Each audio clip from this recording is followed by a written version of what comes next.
Assalomu alaykum. Sizlar bilan vrach pediatr Behruz Bahodirov. Bugun sizlar bilan chaqaloqlarda va bolalarda qusish sindromi haqida, ularning kelib chiqishi va ularga beriladigan yordam haqida gaplashamiz.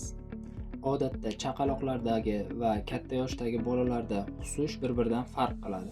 Chaqaloqlardagi qusish bu qizil o'ngachning me'daga kiradigan joyda darvoza, ya'ni kardial sfinkter deb tibbiyot tilida aytiladi, darvozasi bo'ladi va oshqozonni ichakka o'tadigan joyda darvozasi, pilorik sfinkter degan pilorik darvozasi bo'ladi. Chaqaloqlarda mana shu kardial darvoza yaxshi rivojlanmaganligi, pilorik darvoza esa yaxshi rivojlanganligi evazidan bola emganda havo bilan emadi va havoni kekirib tashlash jarayonida birozgina qusishi mumkin. Bu o'sha kardial darvoza, ya'ni qizil o'ngachdan me'daga o'tgan joydagi darvozaning yaxshi rivojlanmaganligi evazidan bo'ladi. Bu vaqt o'tishi bilan o'tib ketuvchi jarayon hisoblanadi. Lekin buni aynan vaqt o'tishi bilan o'tib ketuvchi jarayonmi yoki kasallikmi, buni bilish uchun pediatr yoki neonatolog ko'ruvi zarur bo'ladi. Bolada agar qusish ko'payib ketadigan bo'lsa, albatta shifokorga murojaat qilishingiz so'raladi. Keyingi sabab pilorik, ya'ni aytganimdek, me'daning ichakka o'tgan joydagi darvoza, pilorik darvozada spazm yoki stenoz deymiz. Fan tili bilan aytganda pilorospazm yoki pilorostenoz evazidan chaqaloqlarda fontansimon qusish yoki vazn olmasdan qusish kelib chiqishi mumkin. Bu ikkinchi sababi. Xo'sh, keyingi sababi bo'ladigan bo'lsa, bu infeksiyalar, viruslar, zamburug'lar yoki bakteriyalar keltirib chiqargan infeksiyalarda bolalar qusish bilan javob beradi. Xo'sh, keyingi sabab ichak tutilishlari, ya'ni xalq tili bilan aytganda ichak o'ralib qolishlarida ham qusish kuzatiladi.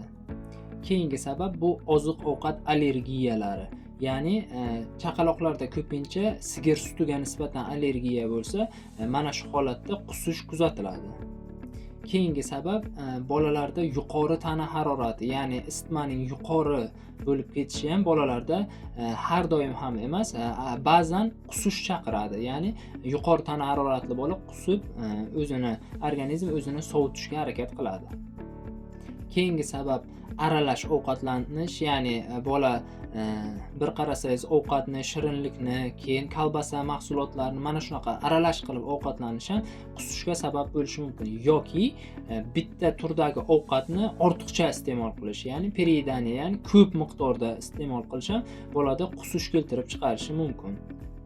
Keyingi sabab bolalarda oshqozon ichak faoliyatining funksional buzilishlari. Bu o'tib ketuvchi holat bo'ladi. Odatda bir marta qusish yoki bir marta ichib ketish bilan bolalarda o'tib ketadi. Keyingi sabab bu bolalarda ich qotganda qusish kelib chiqishi mumkin. Ich qotishi ham qusishga sabab bo'ladi. Keyingi sabab esa metabolik o'zgarishlar, ya'ni organizmdagi moddalar almashinuvining buzilishi natijasida kelib chiqadigan kasalliklarda ham bolalarda qusish bo'lishi mumkin. Bularning bittasi bu bolalarda uchraydigan qandli diabet turi bor. Mana shu qandli diabetda ham bolalar qusishi mumkin.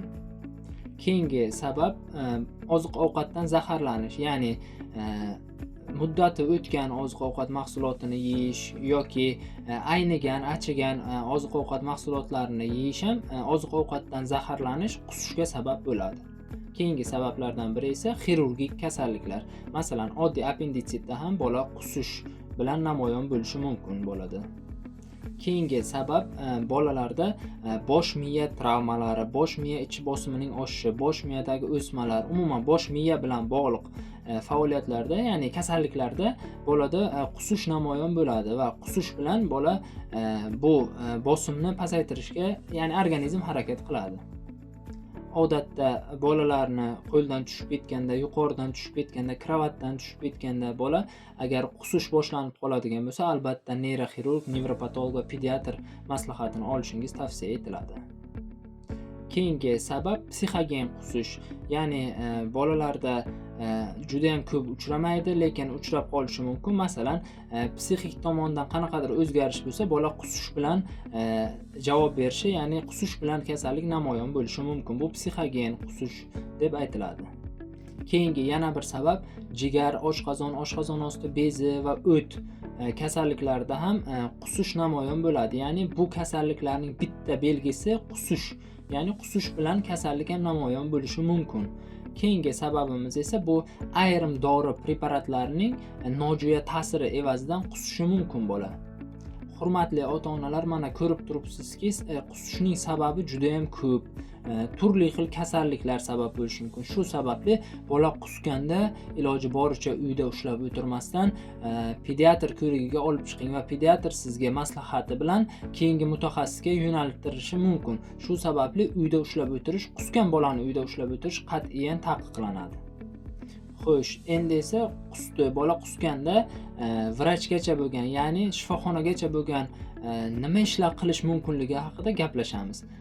Bola agar oziq-ovqat mahsulotidan zaharlanib yoki oshqozon faoliyati funksionali buzilishidan, buni esa ota-ona albatta nazorat qilib, ota-ona diagnoz qo'ya olmaydi. Buni pediatr yoki mutaxassislar nazorati ostida diagnoz qo'yiladi. Shu sababli qusgan bolaga odatda bizning xalq, bolajon xalq qusgan bolaga bolam och qoldi deb ko'proq suyuqlik, ko'proq ovqat berishga harakat qilinadi. Bu eng katta xatolardan biri. Nima uchunki, agar bola qusgandan keyin oshqozon, ya'ni oshqozon ichak faoliyati biroz muddat dam olishi kerak, ya'ni dam berilishi kerak. Bu degani soatlab och qoldirilish emas, lekin bolada birdaniga ovqat mahsulotini qayta yedirish yoki suv ichirish maqsadga muvofiq emas.